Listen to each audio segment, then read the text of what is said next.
Greetings, everyone. Once again, this is John Burton with Book and Book Reviews.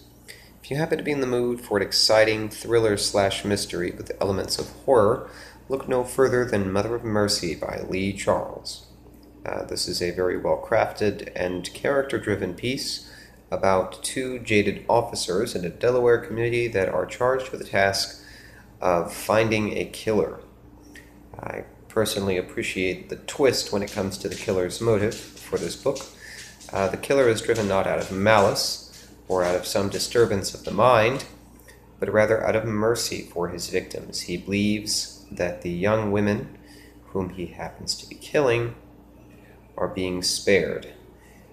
This is a killer who was made, and there is a lot of religious symbolism surrounding the activities, the incidents of these killings and the activities of this killer. This is an exciting book. Once again, it is very character-driven. The cops, jaded, as I mentioned earlier, are particularly amusing. There is even a little bit of light-hearted humor that is injected into an otherwise serious story. Once again, that is Mother of Mercy by Lee Charles. Look for it in bookstores everywhere.